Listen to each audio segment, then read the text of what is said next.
е еден од најдобрите и најславните кошаркари во историјата на КК Работнички, меѓу клучните и најефикасни кошаркари во времето на најголемите успеси на овој клуб. Најпрво 17 години беше во првиот тим со Коло во период од 1967 до 84, одигра 15 сезони во првата лига на Југославија, кога 3 пати завршија пети во првата лига, 2 пати стигна до финалето на националниот куп и беа полуфиналисти во купот на победниците на куповите.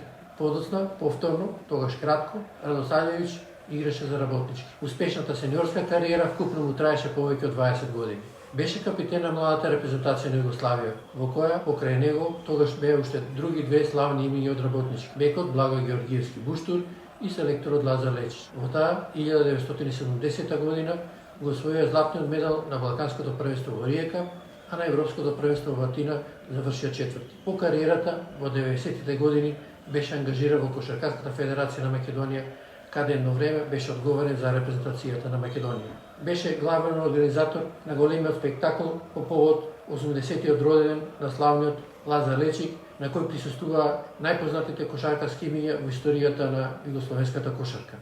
Што представува за вас лично КК Работнички, кој е еден голем македонски бренд? КК Работнички е, како да кажам, мојот најголем учител, мојата, кажем, и татко и мајка, и брат и сестра, се ми беше Работнички. Уствари, ние сите во Работнички така се однесувавме. Работнички ни беше вториот дом. И буквално тоа значи вториот дом, затоа што поминувавме огромно време во таа сала, на тие тренинзи. Имавме 3 тренинга на денот, значи може да замислите колку време сме поминале таму.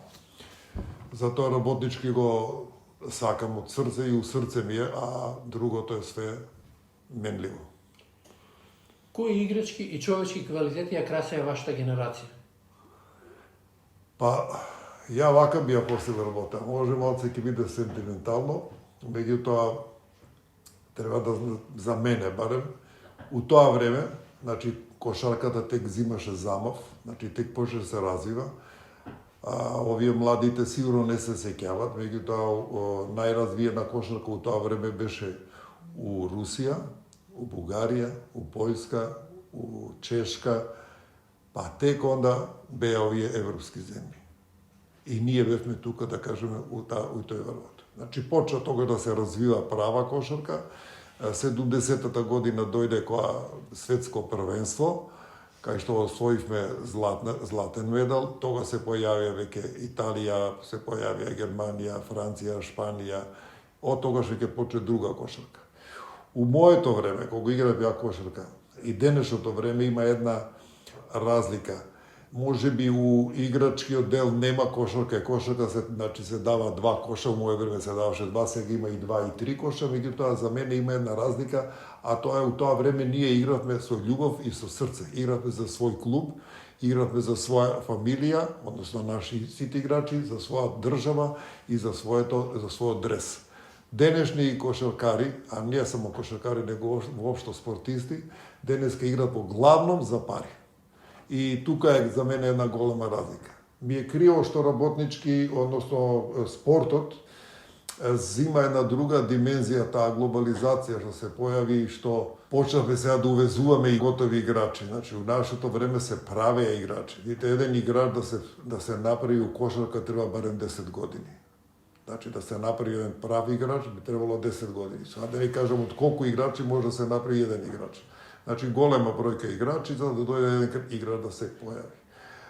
Денеска е друг систем, има други држави кај што се увезуваат. Америка е голем извозник на кошаркари, има стварно страшна формација, страшен план како работат. Со децата работат уште од 8 години, од школите, од коледжите, од универзитетите, и до крај на тие деца има огромен број кошаркари и кои треба да се не дистрибуираат, да живеат нешто. Значи, денеска спортот, односно, ајде да збориме за кошарка, е екзистенција.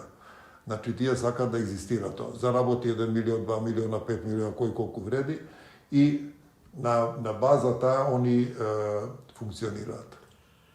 Спомнавте, трениравте 3 пати на ден, игравте од љубов, функциониравте како едно големо семејство во кое сите меѓусебно си помагавте во Работнички. Точно така.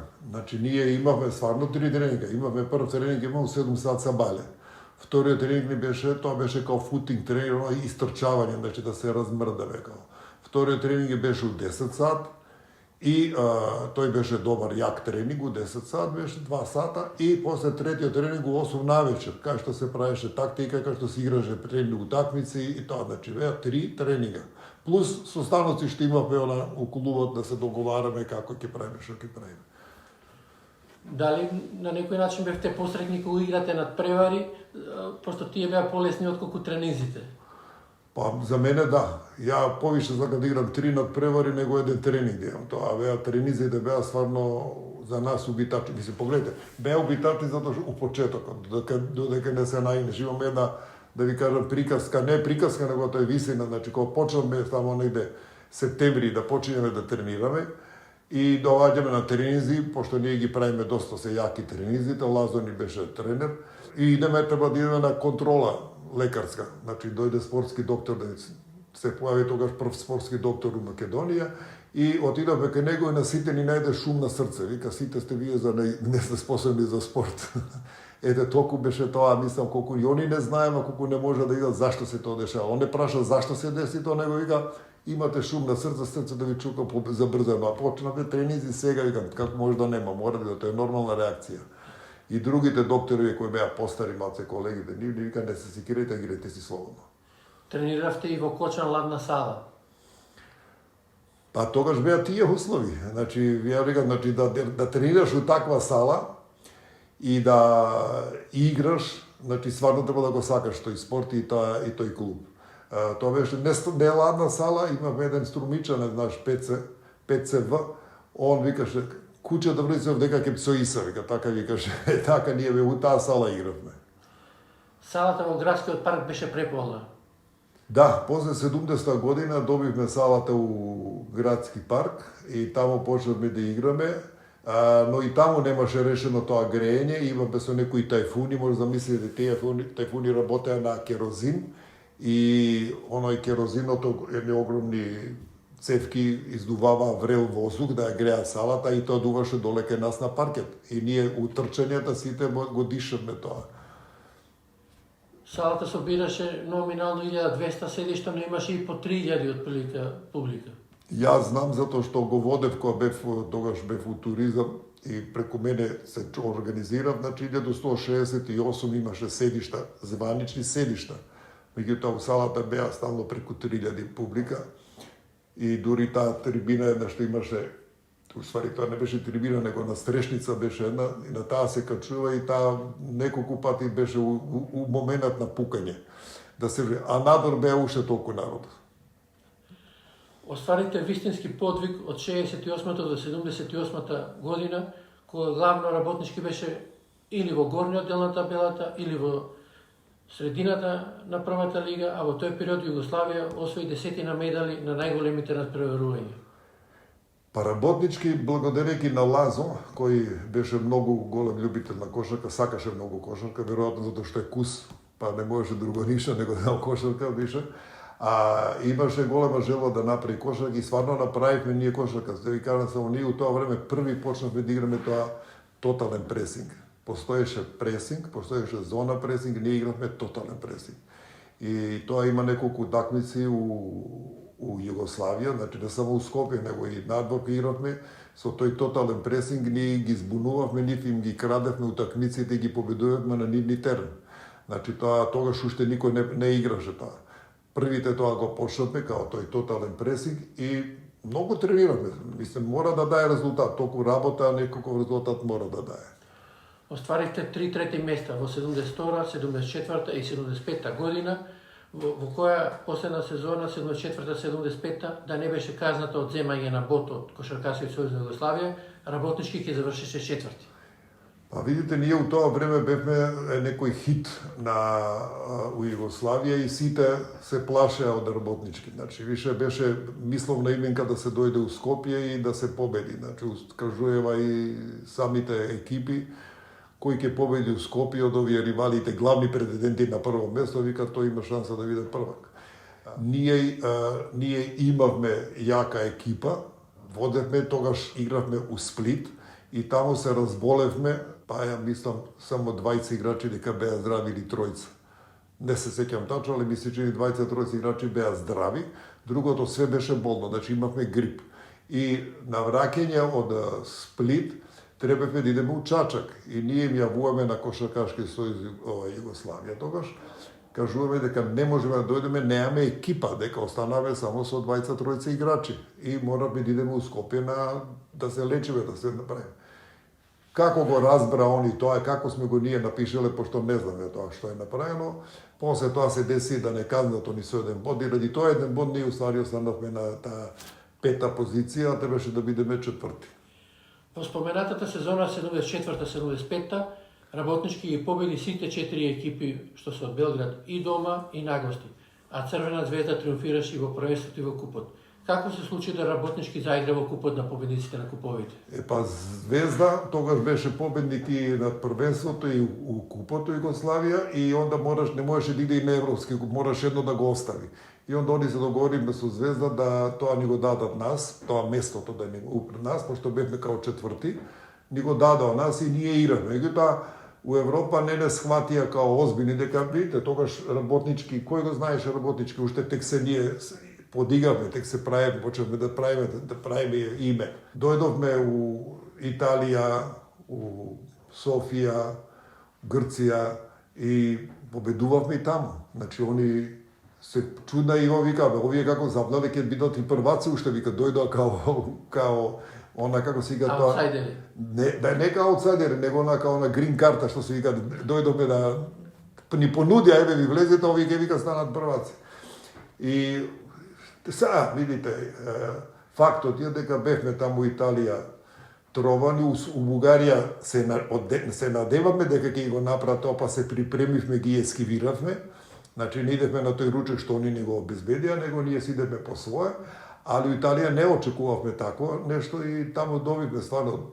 Благоја беше Буштур отрован комплетно, он не можеше воопшто да игра. Ја бев тука негде на пола, ништо, ногата ја шинав тогаш и свашта направиме, хотелот го поплев целиот тогаш што ја викаат од тоа, викам, а вие ногата што ми ја зеднавте, викам, ништо, никому ништо, викам, па са платите си. Вие настапивте херојски на тој надпревар, иако целосно Малаксан едва исто ефтино, сепак издржавте и игравте во тој прв надпревар полуфиналите. Да, имав толку сили, имав да можам, меѓутоа далеко од тоа дека бев цел играч. Само не знам, ја и знаете, тогаш имаше и малце тие навивачки суди, малце тука кога се екипите егални, само со мала намерна или ненамерна грешка се правеше разлика. И добро, али тоа се све искуства, тоа све правиме за во иднина и направивме ние стварно као тим, направивме добра работа и добра се, само после тоа ние го упропастивме све. После тоа го расудивме Работнички, односно почнавме да мислиме дека сме ние готово завршена, Работнички више цел живот тоа ќе биде Звезда, Партизан, ама не иде тоа така. Во таа година во купот на победниците на куповите ги победивте подоснежните повеќекратни европски прваци грчкиот Олимпијакос, италијанскиот Чинцано, подосна Олимпија, потоа бугарскиот ЦСКА Аспо, кој стана првак на Франција во таа сезона и стигна до финалето во тој куп. Спомнавте, доживеавте и неколку ниски удари, како трувањето во Милано и неколку други непријатни моменти. Сигурно бевте задоволни од вашиот настап во таа сезона во купот на победниците на куповите. Ние игравме, значи игравме кошарка, ја сакавме кошарката и бевме стварно и подобра екипа од тие. У тој момент бевме не само од Милано, Цинцано или што игравме и со Ари, со грците и со грците ги победивме у Солун, а тоа имавме уште проблеми со ако се сеќавате грците егејци што знам не пуштаа, не одеа, не можеше да иде секој. Ние отидовме тамо пошто Лазо тие тренери, тамо ги тепавме у Солун грците. Онда ги тепавме Партизан и Звезда кои беа југословенски прваци.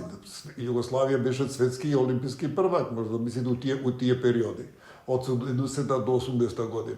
Ги победувавме тамо, значи Партизан дојде од Америка, беа на припреми во Америка, они. Тоа беа прва екипа која успеа да отиде тамо, ние отидовме после тоа у Канада, али они беа у Америка, значи на извор на кошарката. Спомнавте ги победувавте и други европски прваци од бивша Југославија како Цибона, Босна, Југопластика. Босна победивме у Сараево. У Сараево и на Будагица и они водеа 5 разлика. И ние успеавме у задните, дали беа 20-30 секунди беа има остана уште, украдовме 3 топки со 6 коша, 1 кош победивме. И на излагање овие пријателите од Босна ни викаат, добро, не се секирете, били сте добри. Викам, зашто? Па вика, добри сте, Босна, и пак Босна. Викам, ама Босна изгуби, вика. Како изгуби Босна? Па изгуби Босна, вие не гледате резултат горе што пише. И он вика, па не може, вика, де изгубила Босна. Ете, тоа е. Значи имаш и Партизан исто усред Белград.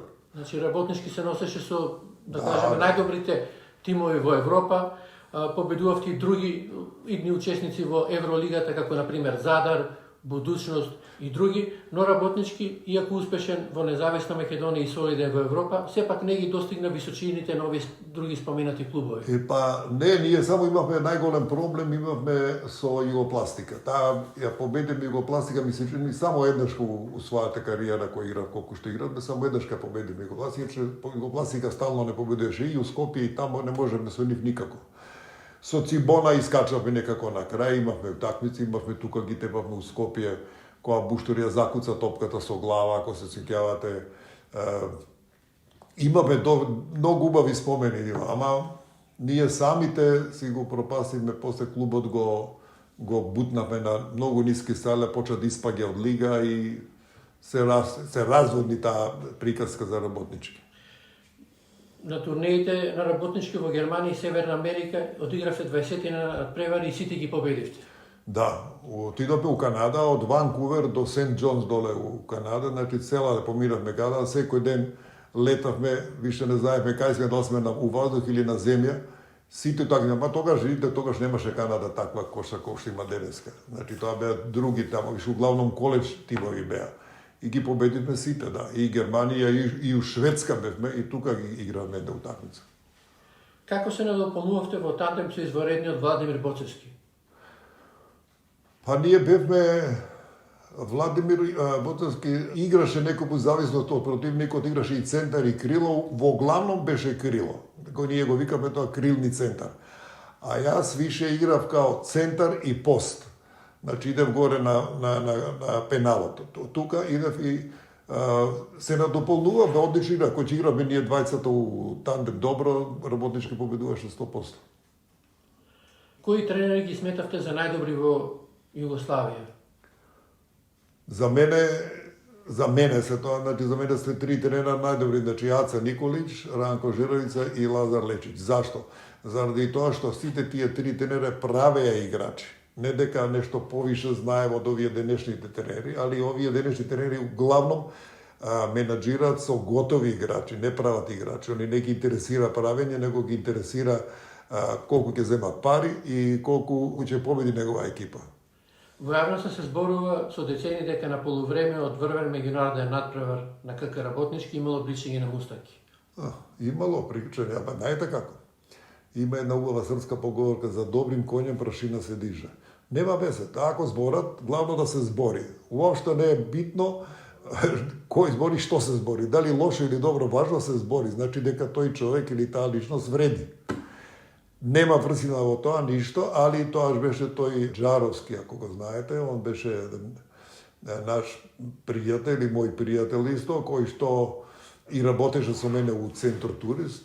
И он беше некој менеджер за музичари, али беше и така манга, знаеше тие работи да ги прави, организираше концерти, правеше уидурни, местеше као утакмици, така зборат. Ја не можам да тврдам за ниедно, не знам. Така дојде за нас да каже дека он ме натерал да се избриша мустаките. Видите, кошарка има само 5 играча. И ако еден тренер, ако му некој измени личен опис, дека не го познае другиот, не мора по глава да го гледа или по газо што ги имаме, не го гледа по играта.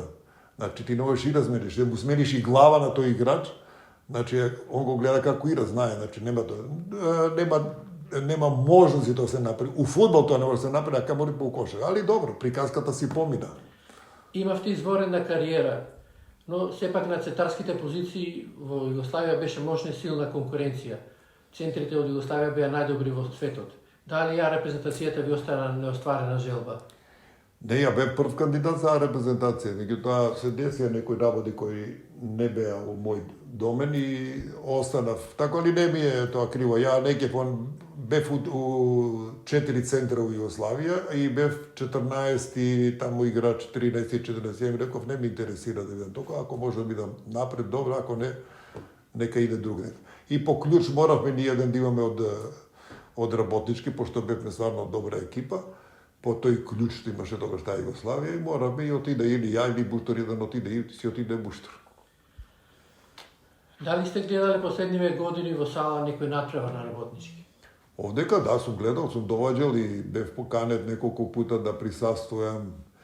Меѓутоа, видите, ние сме овдека едина, мислам, од овие бивши југословенски републики што беа тогаш сега држави станале, која уопшто не се грижеше за своите врвни спортисти, не зборам за спортисти, него за врвни. Бега треба и за спортисти да се грижат. Тие луѓе спортисти даваат свое време, губат свое време, значи немаат време да се активираат за друго нешто и мора да им се некако внимание, нешто им се дае. Значи ние сме едина република, односно сега држава, која нема ништо платено за своји врвни спортисти. Само пример ќе ви дадам. Значи, стажот кој што го имав као врвен спортиста 10 години, го купив сам, јас со своји пари. Едини на Књазев му го купи Зоре Темелковски, му го плати стажот. Значи, ние сме само двајца на кого им е платен стажот. А, друга работа, Лазар Лечич, кој што е освојач на златен медал, светско првенство, значи тој е највисок стадиум, он примаше од државата 300 евра или 350, не знам тачно за колку, а истито тоа звање у Србија, у Словенија горе по 1000, по 2000 евра. Не се ги цениме величините. Така, ние величините ги цениме, нити не да. Ние мислиме дека цел живот ќе има тоа. Не може тоа така. Значи, нешто што се гради, значи, тоа е ко мало дете. Треба да го градиш, да го чуваш, да го пазиш, да го уздигаш, да го дигаш. И кој ќе дојде горе, најтешко е горе да се остане. Значи, на врвот кој ќе дојде, тука е тешко да се остане. Тука ние паднавме. Поминавте се, многу сте искусен.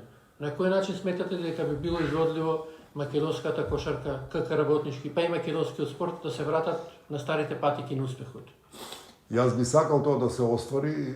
Мислам дека уште постои тој бренд, уште го знаат некои тие брендовите Вардар работнички и би било штета да се изгубат тие брендови, али за таа работа не може да се деси ни еден индивидуалец да го прави тоа, него тоа мора да го прави системски целата држава. Значи држава да се заземе, да каже што сакаме од спортот и да кажеме што ќе биде. Така се успева и така може да се функционира.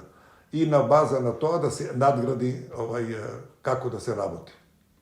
Во СФР Југославија за кошаркарскиот клуб работнички, за фудбалскиот и одбојкарскиот клуб Вардар живееше цела Македонија. Овие три клуба беа спортски символ и во Југославија. Сите ве знае и ве респектира. Дали имате коментар на тоа што овие три клуба не се на поранешното ниво на кое беа своевремено? Па тоа е резултат на ова наша работа, односно не работа. Значи, ние дојдовме за се појавија некои нови имиња, да не кажем анонимуси, него дојдоа некои луѓе со пари, па мислеа дека тоа така се прави, дека може он ке да е пари, он ке прави, па негово дете да игра, па не ова и тука станаа тие проблеми и почна да тонеме као спортска нација. Видите, ние сме мала држава. Не можеме да правиме 5 колективни спорта да имаме врв и да правиме лига. Значи, не можеме да имаме. Ние сакаме фудбал да играме прва лига да имаме, тоа е по 20-30 играчи во една екипа. Ти ако правиш лига од 10-15, рачунете колку е. Кошарка, рукомет, одбојка. Од каде луѓе да најдеме? Ние имаме викаме 2 милиона, немаме ни 2 милиона имаме. Поделите ги тие 2 милиона, колку се стари, колку се млади, колку се мушки, колку се женски. Колку се тие мушки на она генерација, да кажеме, од 16 или од 14 до 22 години. Колку ги има? И што да направиме со тие? Кај да најдеме луѓе? Значи, немаме, ние можеме да се договориме, да кажеме, јас така предлагам додека бев у Федерација, предлагам да се направи еден тим од Македонија, да имаме како го сака нека се ика. Не сум може кажа некој сум сакал заљубен у работнички, нека биде работнички, нека биде металски, али работнички има име големо. Значи, нека биде работнички и сите да го поддржаме, и сите да работиме. Ние лига, нека имаме своја лига, али работнички да биде као главен носител. У Скопје, ајде не зборим у Македонија, и у цела Македонија, у Скопје, у секој мало, на секој уличка се играше кошарка. Зашто? Затоа што го има еден работнички. Сега за кого да играт, нема више што играт. Башка, сега се направи сасвим друга шема, сасвим друга приказка искочи сега. Сега се преска го реков тоа, сега луѓето играат заради пари, не играат заради љубов. За крај, која е вашата порака за големи јубилеј 80 години постоење на КК Работнички? Па моја порука да си остане работнички, да се најде сили, да се најдат сили, да се воскресне работнички, да го подигнеме на едно убаво ниво и да имаме добра кошарка. Мал чекор направиме со една мала сала, што ја викам, таа не е дури ни адекватна сала, али е мала сала, таа е добра сала за играње. Али видите, ако направиме ние екипа, ако направиме добро стратегија што сакаме од спортот, можеме да направиме екипа. И ја би сакал да се направи работнички. И на крај би спомнал, вашата кариера беше феноменална, бевте успешени. По играчката кариера, додека бевте кошаркар, бевте еден од трите кошаркари заедно со Благо Георгиевски Буштур и Стеван Гешовски, кои настапевте во двата финални надпревари од Купот на Југославија. Дали сепак сметате дека круна на вашата кошаркарска кариера беше организацијата на спектаклот 80-тиот роденден на Лазар Лечич? Па видите, тоа беше наша идеја, да кажам, на Буштур и моја идеја беше заедничка да го направиме тоа некаков, пошто државата и Федерација кошаркарска нема сили да направат ништо и нема идеја веројатно да направи ништо, и ние сакаме да организираме да се направи тој некој обележување на 80-ти роденден на Лазо. Пошто Лазо беше и така веќе доста болен, ние успеавме да направиме тоа и да ви кажем, мислам сега више да не збориме, тоа веќе одавна било, таа не може да се повтори више. Значи дојда ептен врвни минја, значи од Иво Данеу, да ви кажем, значи светски прваци, дојде Дамир Шолман, дојде Плечаш, Јерков, дојда пуно од, а нашата генерација, мојата генерација, но што бевме тие младинска селекција, дојде скоро сите, дојде, значи, Дамјановиќ, Јарич, Гвардијанчиќ од Словенија, дојде Твиги од Белград, дојда сите Сем Ковачевиќ, што не ни дојде, тоа не може да дојде, али бевме, значи, многу јака екипа. Тука дојдоа тренерите скоро, сите од Југославија. Мајковиќ, Тањевиќ. Сите дојда, значи тренери дојда и Даниловиќ, што треба што може да биде, па ние не го гласаме. Значи видите, има многу работи кои што се дешаваат, кои не треба се дешаваат. Значи има луѓето кои што работат у федерација, кои што викам и у државата работата не ја знаат работата што треба. Не можеш ти што ти сакаш да правиш, него има некои моменти кои мора да се прават како што треба да се направи за да биде правилно. Ако ти правиш нешто од интерес затоа што сте ми вие пријатели или он ми е пријател, па ја правам ради вас, а не заради него, а негово е право, онда сме губиме тука, готово, сите губиме. И тоа го направивме, изгубиме, и спортот го изгубиме за сега, ама дајте да направиме нешто да се дигне. Ви благодариме. И вас.